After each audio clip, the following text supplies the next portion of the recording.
En Argentina, en el Hospital Materno Neonatal, en la primavera de 2022, un hecho horrible ocurrió. Entre marzo y junio, 5 bebés sanos fallecieron sin explicación y otros 8 lucharon por sobrevivir tras descompensaciones inexplicables. Sin embargo, lo que parecía un misterio médico se convirtió en un caso que sacudió a una nación, cuando los análisis forenses revelaron evidencias escalofriantes y un nombre emergió del centro de esta tragedia: Brenda Cecilia Agüero, una joven enfermera de 27 años, cuya vida, en apariencia corriente, escondía un lado oscuro que nadie imaginó. ¡Asesinos son! ¡Asesinos! ¡Miren, acuérdense de esta cara! ¡Es mi hermano! ¡Es mi hermano! ¡El primer bebé que asesinaste, Brenda! Consiguieron embarrar desde el día 1. Yo sé que va a salir todo bien. Sé que va a salir bien. En este video te contaremos la historia de uno de los crímenes más impactantes que estremeció a una nación y dejó a las familias en busca de justicia. El caso de Brenda Cecilia Agüero. Todos los días convivimos con la maldad. Somos testigos de la parte más oscura del comportamiento humano. El sufrimiento provocado por un individuo a otros es algo latente en nuestra sociedad. En Investigadores Criminales, nos adentraremos en el lado oscuro de la humanidad.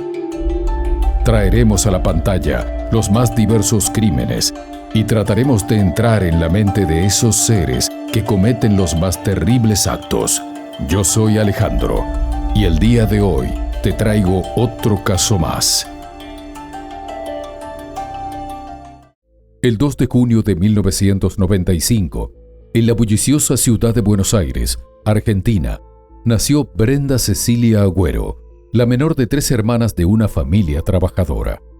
Su madre, María Cristina Nobile, una mujer dedicada al hogar, y su padre, Hugo David Agüero, criaron a Brenda junto a Natalia y Celeste en un barrio modesto de la capital. Su infancia transcurrió entre juegos en las calles porteñas y las responsabilidades que compartía con sus hermanas, en un hogar donde Cristina era el pilar emocional. Sin embargo, el divorcio de sus padres marcó un quiebre en la familia cuando Brenda era aún niña. Cristina, con sus 3 hijas, decidió mudarse a una localidad apacible en las sierras de Córdoba, buscando un nuevo comienzo. Allí, en una casa sencilla, Brenda creció rodeada del amor protector de su madre y la cercanía de sus hermanas, con quienes desarrolló un vínculo estrecho, casi inseparable. Su padre permaneció en Buenos Aires, pero mantenía un contacto frecuente, estando presente en la vida de sus hijas. A pesar de las dificultades económicas, Brenda creció en un ambiente donde el esfuerzo y la perseverancia eran valores fundamentales. Su madre trabajaba incansablemente para sostener a sus hijas, mientras ella, desde joven, mostró una determinación inquebrantable por superar las adversidades. En la escuela secundaria, destacó por su interés en las ciencias, especialmente en biología, y soñaba con trabajar en el ámbito de la salud. Sus compañeras la recordaban como alguien que prefería escuchar a hablar, siempre con un cuaderno lleno de apuntes meticulosos. No era la más extrovertida, pero su sonrisa tímida y su disposición a ayudar le ganaban el cariño de quienes la conocían. Tras finalizar la secundaria, Brenda se inscribió en un instituto técnico en Córdoba para estudiar enfermería, una carrera que parecía alinearse con su deseo de ayudar a otros, y un sueño que había alimentado desde niña. Durante sus estudios, mostró un interés particular por la neonatología, fascinada por la idea de cuidar a los recién nacidos más vulnerables. Sus profesores la recordaban como una estudiante aplicada, aunque algo distante, que absorbía cada detalle de los procedimientos médicos. Para costear sus estudios, Brenda trabajó en empleos temporales, desde cuidar niños hasta atender en una farmacia local, donde su trato amable pero reservado dejaba una impresión de profesionalismo. Tras graduarse en 2018, comenzó a buscar empleo en hospitales de Córdoba, enfocada en ingresar al área de neonatología. Entre 2019 y 2020, trabajó en una prestigiosa institución privada local, pero su verdadera ambición era en el Hospital Materno Neonatal, un lugar donde sentía que podía marcar la diferencia. Iba todas las semanas a dejar su currículum. Su persistencia dio frutos, y en octubre de 2020, Brenda fue contratada como enfermera en el área de obstetricia. Para ella, era un sueño hecho realidad. Sus tareas se centraban en el cuidado de las madres en la sala de recuperación posparto, asistiendo en la lactancia, controlando los signos vitales y asegurando su comodidad. Aunque su rol no incluía el manejo directo de neonatos, a menudo Brenda se acercaba a las cunas, observando a los bebés con una mezcla de curiosidad y admiración que sus colegas notaban, pero no cuestionaban. En el hospital, Brenda se integró con cautela. Sus compañeras la describían como una colega eficiente, siempre puntual, con el uniforme impecable y una libreta donde anotaba detalles de las guardias. Fuera del trabajo, su vida social era limitada. No se le conocían parejas sentimentales ni amistades cercanas fuera de la familia, y dedicaba su tiempo libre a estudiar manuales médicos y participaba en actividades religiosas. Se definía como creyente y, según su familia, era una persona tranquila, sensible y comprometida con su trabajo. Para comienzos de 2022, Brenda ya tenía 2 años de antigüedad en el hospital. Para ese momento, trabajaba en el área de obstetricia, aunque tenía acceso a otras salas. Era conocida por su dedicación, aunque algunos colegas la describían como obsesiva, perfeccionista y competitiva. Siempre usaba remeras manga larga, incluso en los cálidos días de verano cordobés, algo que atribuían a su estilo personal. Hasta aquí, Brenda era conocida como una enfermera más en el sistema de salud público cordobés.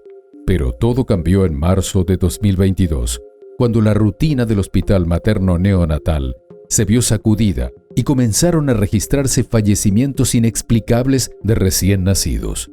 La mañana del 18 de marzo, el hospital, dedicado al nacimiento de nuevas vidas, empezó con su actividad habitual.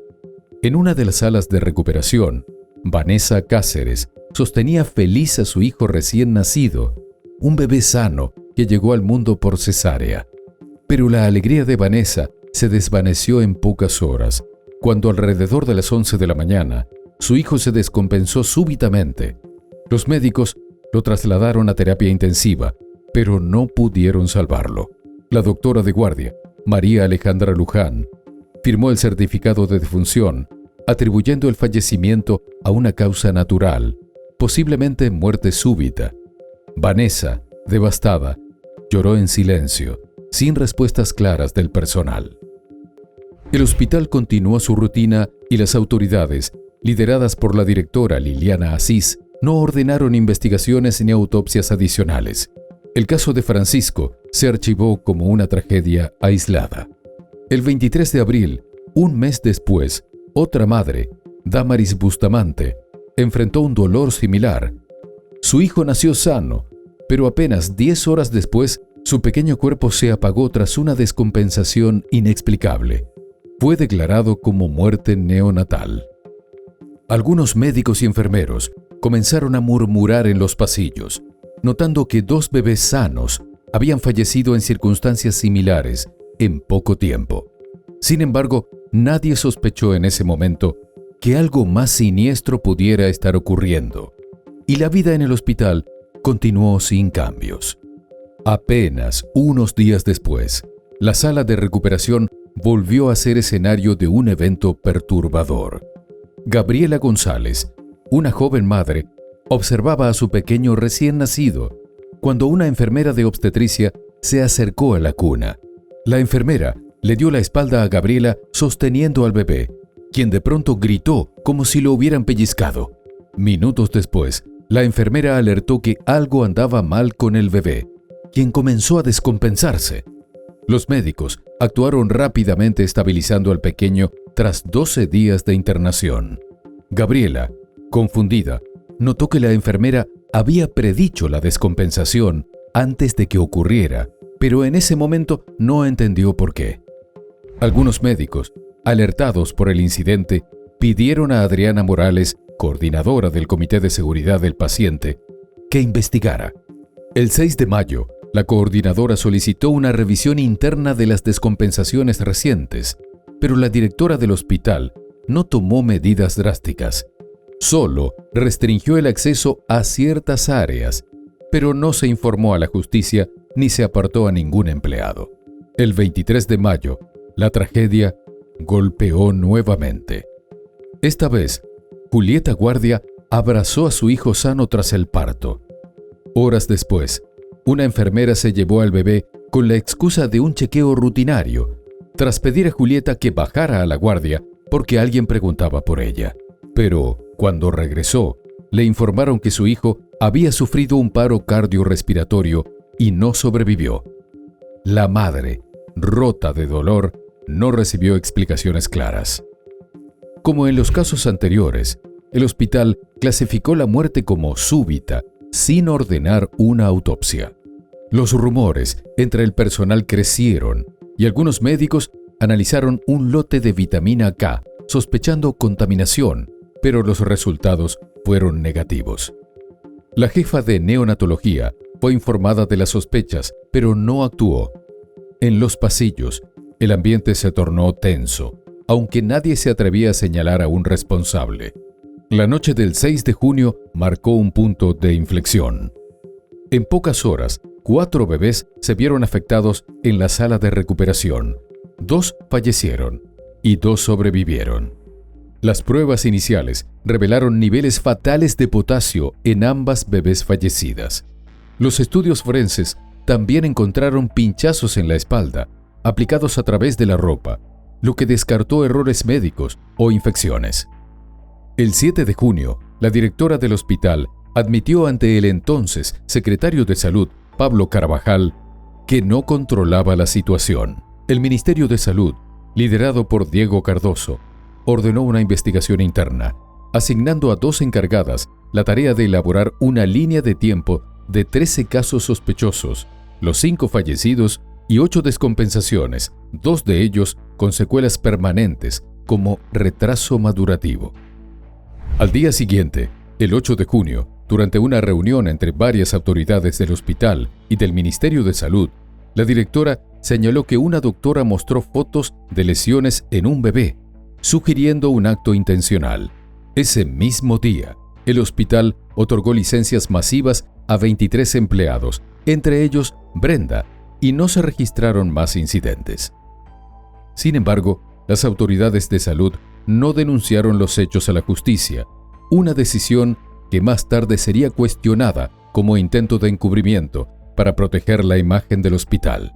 Pero el 4 de julio, la situación dio un giro decisivo cuando Francisco Luperi, esposo de una anestesióloga del centro de salud, presentó una denuncia en los tribunales de Córdoba, alertando sobre los fallecimientos y descompensaciones inexplicables. Su acción rompió el silencio del hospital.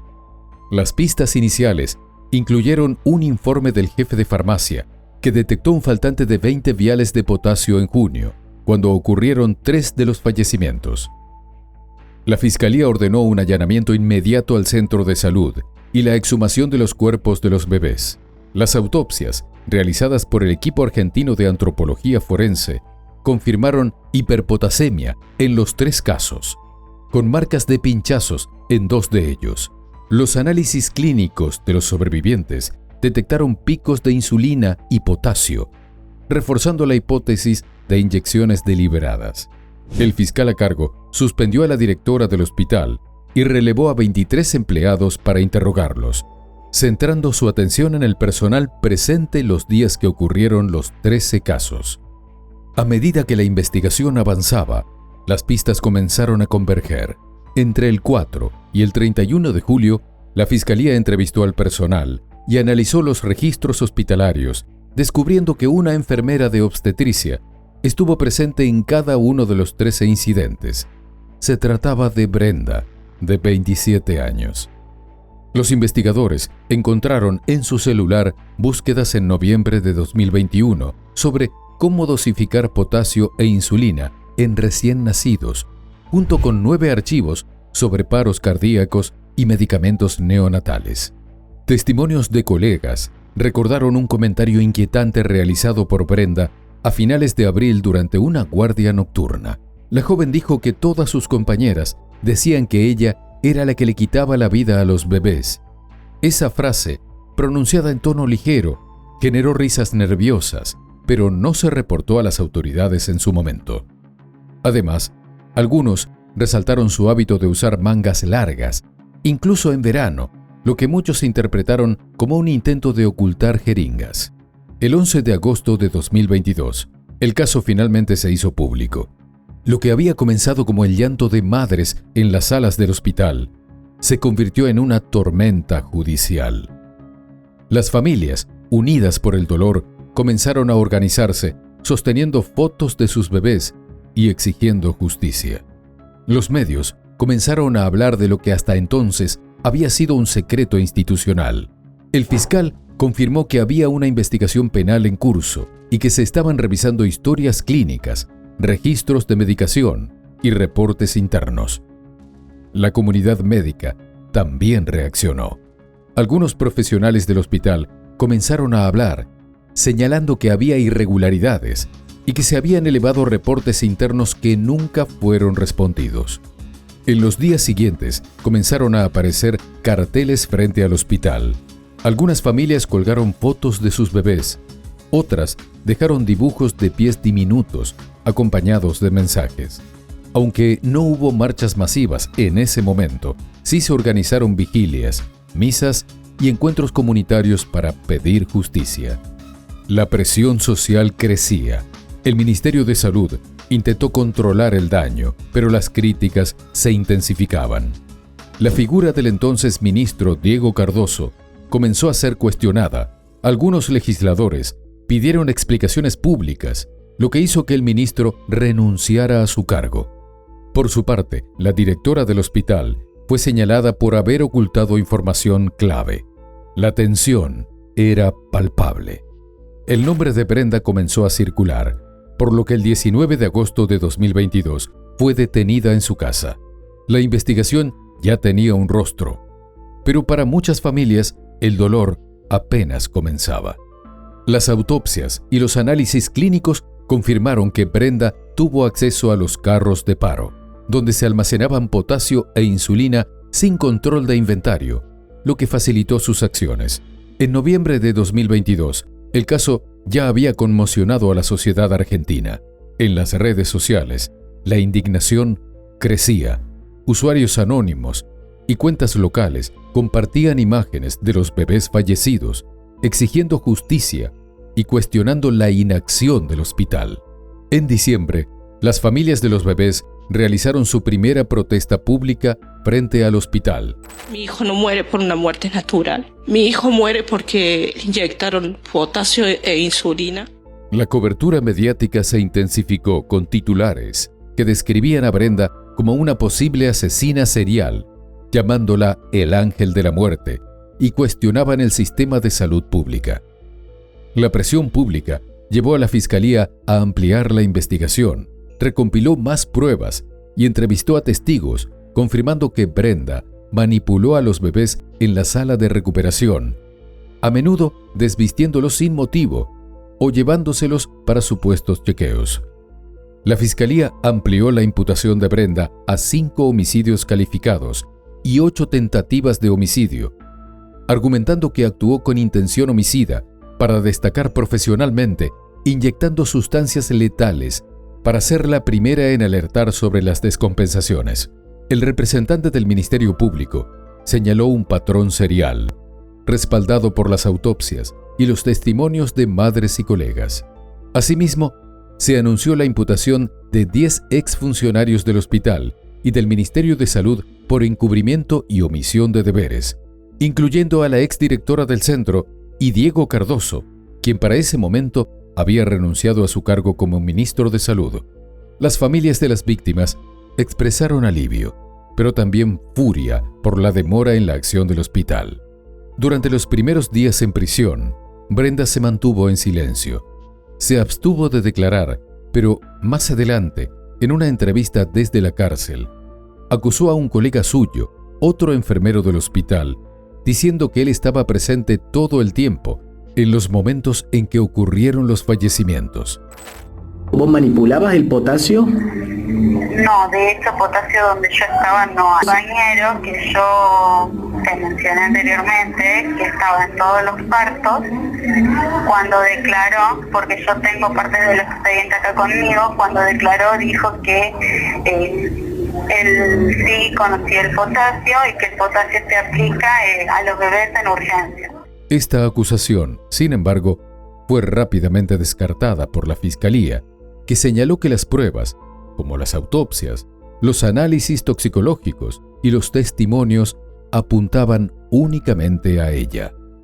Cuando le preguntaron por qué creía que estaba detenida, respondió que creía que el hecho de haber sabido bastante información de lo que estaba pasando en el hospital fue lo que le jugó en contra.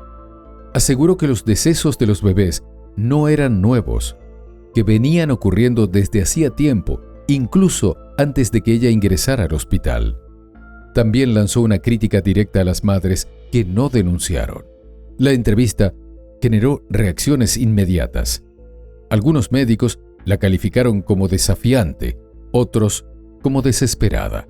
Sin embargo, sus palabras también fueron interpretadas como una forma de desviar la atención y responsabilizar a otros. En enero de 2023, se ordenaron evaluaciones psiquiátricas y psicológicas. El objetivo era evaluar el estado mental y su capacidad de comprender sus acciones. Los evaluadores concluyeron que no padecía ninguna patología psiquiátrica que la eximiera de responsabilidad penal. Además, determinaron que tenía una memoria lúcida, recordando detalles precisos de los hechos, pero detectaron respuestas contradictorias y un intento de manipular las entrevistas para evitar profundizar en ciertos temas. Un psiquiatra observó que mantenía una relación simbiótica con su madre, descrita como exagerada y fuera de lo común, donde los roles de ambas parecían difuminarse. Además, los peritos señalaron que mostraba poca empatía hacia las emociones propias y de los demás, un rasgo que luego se vincularía con su perfil psicológico en el juicio. Estas observaciones, aunque preliminares, alimentaron la hipótesis de la Fiscalía de que Brenda actuó por una necesidad de reconocimiento profesional, inyectando potasio e insulina para provocar emergencias y destacar en el hospital. Las pericias complicaron su situación procesal, reforzando la hipótesis de la Fiscalía de que actuó con intención homicida. Brenda, por su parte, mantuvo su inocencia. En una declaración, dijo que nunca haría daño a nadie, especialmente a un niño, y que su trabajo en neonatología era su pasión. Explicó que los archivos sobre potasio e insulina, encontrados en su celular sobre dosificación de medicamentos, le fueron enviados por una colega de otro hospital como parte de un curso. También negó haber usado mangas largas para ocultar jeringas, afirmando que no usaba camisetas porque no le gustaban. Su relato, aunque coherente, fue percibido por los peritos como rígido, con respuestas que parecían ensayadas y una falta de conexión emocional con los hechos. La familia de Brenda mantenía un vínculo estrecho con ella, visitándola regularmente, aunque la joven permanecía aislada en una celda individual, una medida tomada por las autoridades penitenciarias para protegerla debido a la notoriedad del caso. Allí comenzó un capítulo marcado por el aislamiento, la presión mediática y una lucha constante por mantener su ánimo en un entorno hostil. A pesar del aislamiento, Brenda encontró formas de ocupar su tiempo en prisión. Comenzó a estudiar abogacía, una decisión que sorprendió a quienes seguían su caso. Esta carrera le permitía mantenerse enfocada, aunque confesó no haber leído completamente el expediente de su caso debido a su complejidad. La prensa local y las redes sociales comenzaron a inundarse de especulaciones sobre su comportamiento. Algunos medios filtraron fragmentos de chats de Brenda con colegas previos a su arresto. En los mensajes bromeaba sobre su presencia en las guardias donde ocurrieron los fallecimientos, con frases que algunos interpretaron como frías o sospechosas, como «parece que traigo mala suerte». Estas conversaciones, aunque no eran prueba directa, alimentaron la percepción pública de su culpabilidad. En las redes, usuarios compartían estas filtraciones junto a imágenes de los bebés fallecidos, intensificando la indignación. En febrero de 2023, la directora del neonatal fue arrestada por encubrir las muertes, aunque se le concedió arresto domiciliario debido a su salud frágil. La noticia generó más protestas de las familias, quienes consideraban insuficiente la medida. En las redes sociales, las madres compartieron videos relatando sus experiencias, mientras que algunos usuarios acusaban al gobierno provincial de proteger a los implicados. Para septiembre de ese mismo año, la Fiscalía solicitó que el caso fuera elevado a juicio. La defensa anunció que apelaría la petición, pero el proceso siguió adelante.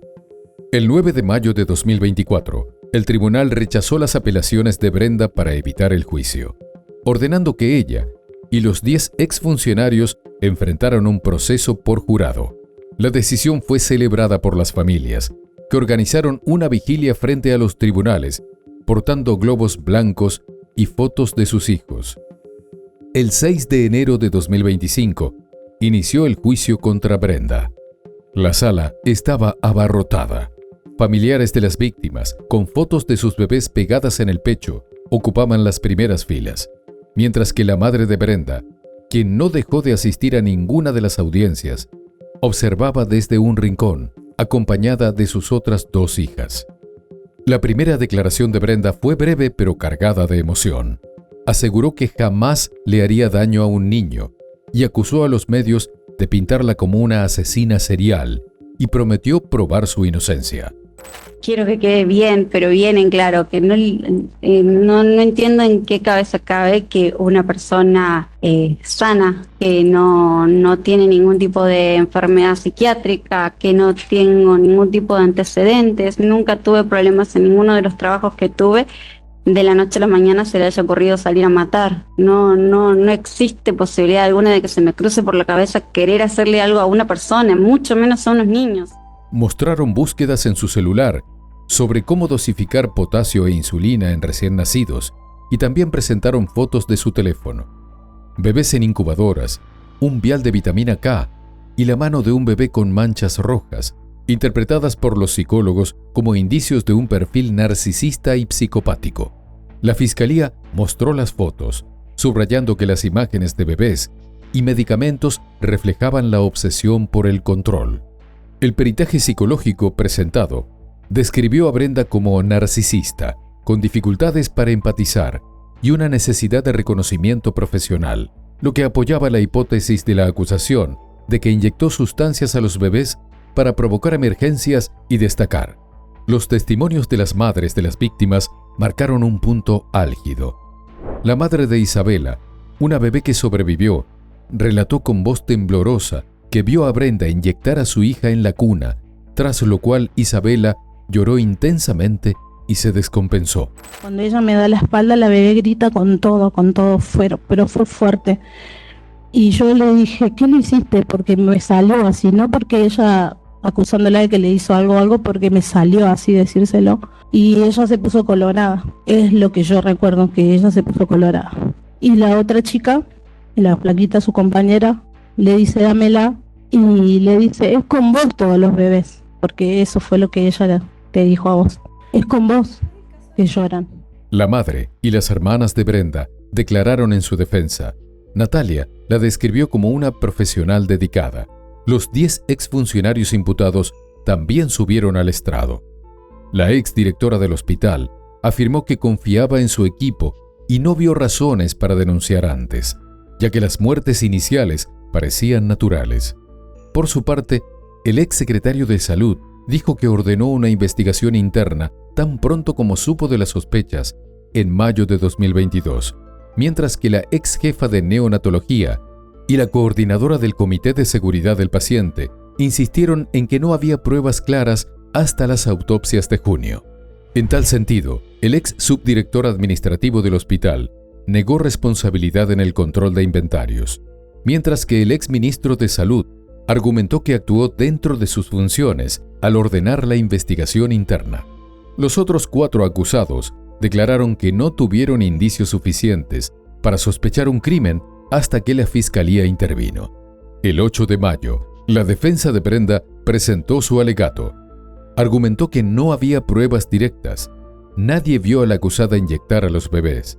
No se encontraron jeringas ni sustancias en su posesión, y las autopsias tenían inconsistencias, como la degradación de los cuerpos exhumados.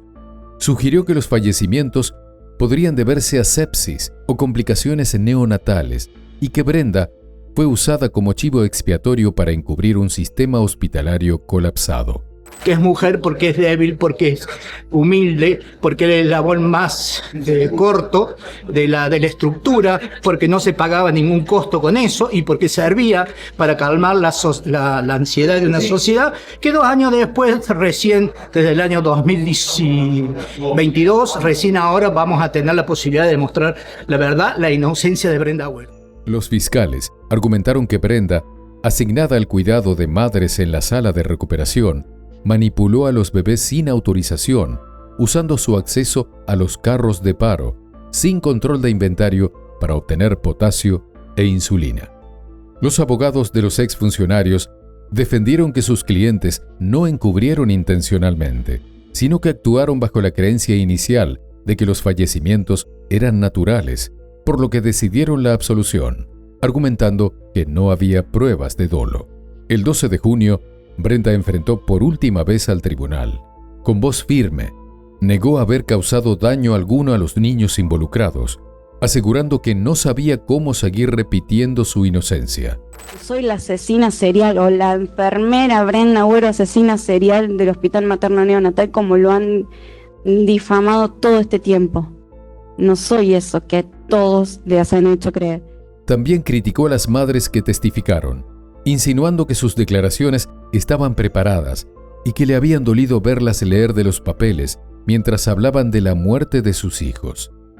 Realmente yo no sé qué pasó en el neonatal, porque no sé qué pasó en el neonatal. Tampoco es algo que me corresponde a mí averiguar qué es lo que pasó en el neonatal. Lo que sí puedo yo decir es que yo comprendo el dolor de las madres, porque lo comprendo, pero yo no fui. O sea, no me están acusando de homicidio e intento de homicidio cuando yo no fui. Sus palabras generaron una ola de indignación entre las familias, quienes defendieron la autenticidad de sus testimonios. 3 días después, los fiscales presentaron su alegato final. Afirmaron que Brenda había actuado con plena intención de acabar con la vida de los bebés, basándose en pruebas contundentes, y solicitaron para ella la pena de prisión perpetua y para los exfuncionarios acusados de encubrimiento, condenas de hasta 7 años. El 18 de junio, tras 10 horas de deliberación, el jurado emitió su decisión. Por mayoría, aunque 4 miembros votaron por la absolución, Brenda Cecilia Agüero fue hallada culpable de todos los cargos y recibió la condena de cadena perpetua, sin posibilidad de libertad condicional, durante al menos 35 años. Condenar por mayoría a Brenda Cecilia Agüero, imponiéndole la pena de prisión perpetua, accesorias de ley y el pago de las costas procesales. 5 exfuncionarios, Liliana Asís, Marta Gómez Flores, Adriana Morales, Pablo Carvajal y Alejandro Escudero Salama, fueron sentenciados a penas de 4 y 5 años por encubrimiento, incumplimiento de deberes y falsedad ideológica. En contraste, Diego Cardoso, Alicia Ariza, María Alejandra Luján, Claudia Ringelheim y Alejandro Gauto fueron absueltos. Las reacciones no se hicieron esperar. Las familias presentes en la audiencia, con imágenes de sus hijos, lloraron al escuchar la condena. Algunas, entre sollozos, gritaron «asesinos» a Brenda y a los condenados, en un acto de dolor y desesperación. Las redes sociales se inundaron de mensajes de apoyo, aunque muchos usuarios manifestaron su desacuerdo con la absolución del exministro. Según una publicación local, En la causa había 20 demandas civiles contra el Estado provincial, que ascendía a más de 8.500 millones de pesos argentinos, poco más de 6 millones de dólares. El fallo reconoció indemnizaciones materiales a las familias de los 13 niños. Sin embargo, la pesadilla para los familiares de los bebés estaba lejos de terminar. El 26 de agosto de 2025, la defensa de Brenda intentó anular el juicio, alegando que una integrante del jurado, estudiante de enfermería, había ocultado su vínculo con una de las imputadas absueltas, Marta Ariza. Sin embargo, la Cámara rechazó el pedido, argumentando que la jurado había declarado su situación durante el proceso de selección y que la defensa no la había impugnado en su momento. Pero los abogados de Brenda no se rindieron y presentaron un extenso recurso ante la Cámara de Casación, en el cual denunciaron que el fallo era arbitrario, que se había vulnerado el principio de inocencia y que las pruebas eran indirectas. También cuestionaron las instrucciones dadas al jurado y los peritajes psicológicos que describían rasgos psicopáticos en Brenda. La defensa recordó que 4 jurados disidentes habían votado por la absolución, argumentando que no se había alcanzado el grado de certeza necesario para condena, y cuestionaron la falta de lesiones consistentes en todos los casos y la posibilidad de causas médicas no criminales. 2 días después, el 4 de septiembre, la Cámara aceptó el recurso y lo elevó al Tribunal Superior de Justicia, que hasta el 7 de septiembre de 2025 aún no se había pronunciado. Aunque Brenda fue condenada, la apelación presentada por su defensa sigue el curso y hasta el momento en que se realizó esta investigación, no se había emitido una resolución definitiva. La apelación, aún pendiente, ha dejado el caso en un limbo judicial que mantiene a Córdoba en vilo. Pero, más allá de los resultados, lo que este caso dejó al descubierto fue una cadena de silencios, omisiones y decisiones institucionales que permitieron que el horror se repitiera durante meses. 13 bebés fueron víctimas de un sistema que falló en protegerlos. Las familias aún lloran, aún marchan y aún esperan respuestas que no llegaron en tiempo ni en forma. Brenda, desde prisión, insiste en su inocencia. Su madre y sus hermanas prometen seguir peleando. Las madres de los bebés, por su parte, exigen justicia completa, no solo para sus hijos, sino para todos los que confían en el sistema de salud pública. Y bueno, querida audiencia, hasta aquí una investigación más. ¿Qué opinan del caso de hoy? Nos gustaría mucho leer sus comentarios, ya que su opinión sobre los casos es muy importante para nosotros. Recuerden siempre hacerlo con el máximo respeto posible, tanto para la víctima como para los demás espectadores y nosotros, que los estaremos leyendo. Antes de irte, deja tu me gusta y suscríbete si aún no lo estás. Tampoco te olvides de compartir este video si crees que a alguien que conoces le puede interesar. Nos vemos hasta otra investigación criminal. Adiós.